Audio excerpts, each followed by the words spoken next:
Hello friends, welcome back to my channel. இன்றைக்கி நம்ம பார்க்க போகிறது கருப்பட்டி காஃபி. யூஸ்வலாக மார்னிங் எழுந்தோன்னே நிறைய பேருக்கு காஃபி குடிக்காமல் இருக்கவே முடியாது. பட் வெயிட் லாஸ் டயட்டுன்னு வரும்போது நம்ம பாலை அவாய்ட் பண்ணால் ரொம்பவே நல்லது. அதுக்கு ஆல்டர்னேட் தான் நம்ம இந்த கருப்பட்டி காஃபி. இது ரொம்ப சிம்பிளுங்க செய்கிறது, ப்ளஸ் ரொம்ப சத்தும் கூட. வாங்க எப்படி செய்யலான்னு பார்க்கலாம். நான் கருப்பட்டி ஒரு 100 கிராம்ஸ் எடுத்து வச்சுருக்கிறேன். இப்போது நம்ம இந்த பாத்திரத்தில் ஒரு 4 to 5 glass of water add பண்ணிடுவோம்.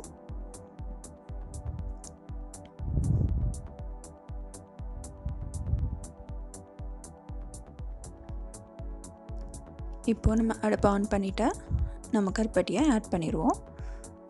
இந்த கருப்பட்டியிலே 2 வெரைட்டி உண்டு. ஒன்று நல்லா கருப்பாக இருக்கும், கருப்பு கருப்பட்டி. இன்னொன்று வெள்ளையாக இருக்கும். கருப்பு கருப்பட்டி ரொம்பவே ஸ்வீட்டாக இருக்கும், அதுக்கு கொஞ்சம் கம்மியாக போட்டால் போதும். ஒயிட் கலர் கருப்பட்டிக்கு கொஞ்சம் ஸ்வீட் கம்மியாக இருக்கும், நம்ம பார்த்து யூஸ் பண்ணிக்கலாம். இதை நல்லா சிம்மில் வச்சு கொதிக்க விடணும். 5 minutes சிம்மில் வச்சிடலாம். இந்த கருப்பட்டி காஃபியில் அவ்வளோ சத்து இருக்குது, நிறைய கால்சியம் இருக்குது. அந்த காலத்தில் நார்மல் பால் காஃபிக்கு பதில் இது தான் குடிப்பாங்க. போஸ்ட் ப்ரெக்னென்சி டைமில் லேடிஸ்க்கு இந்த காஃபி தான் கொடுப்பாங்க. இதில் இந்த கருப்பட்டியில் அவ்வளோ கால்சியம் இருக்குது. ஸோ போனுக்கு ரொம்பவே நல்லது. நம்ம நல்லா கொதித்து வந்தோன்னே 1 ஸ்பூன் காஃபி பவுடர் ஆட் பண்ணிடுவோம்.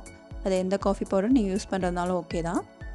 லாஸ்ட்டாக ஒரு 1/2 glass வாட்டரை மேலே ஊற்றிடுவோம்.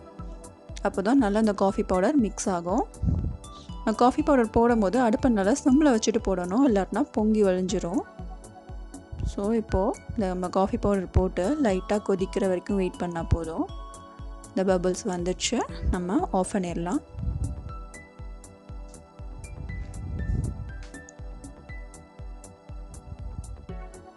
இப்போது இந்த காஃபி பவுடர்லாம் நல்லா செட்டில் ஆகணும். ஸோ ஒரு 5 minutes இதை நல்லா மூடி வச்சுருவோம். அவ்வளோதாங்க, நம்ம கருப்பட்டி காஃபி ரெடி ஆயிடுச்சு.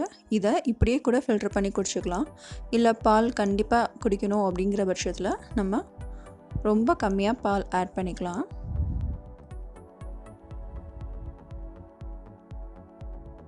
இதுக்கு ரொம்ப பால் ஆட் பண்ணாலும் டேஸ்ட் நல்லா இருக்காது. ஸோ நான் கொஞ்சமாக பால் ஆட் பண்ணியிருக்கிறேன். பாலே இல்லாமல் குடித்தாலும் இது டேஸ்ட்டாக இருக்கும். இது இவ்வளோ தான் குடிக்கணும்னு கணக்கு கிடையாது. நம்ம எவ்வளோ குடித்தாலும் நம்ம தண்ணிக்கு பதிலாக கூட இதை குடிச்சிட்டே இருக்கலாம். மார்னிங் ஒரு 4 to 5 glass போட்டு வச்சிட்டோன்னா மார்னிங் ஃபுல்லாக நம்ம யூஸ் பண்ணிக்கலாம். அவ்வளோதாங்க, நம்ம கருப்பட்டி காஃபி ரெடி ஆயிடுச்சு. இதை கண்டிப்பாக நீங்களும் ட்ரை பண்ணி பாருங்கள்.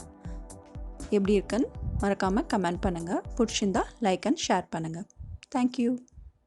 அவ்வளோதாங்க.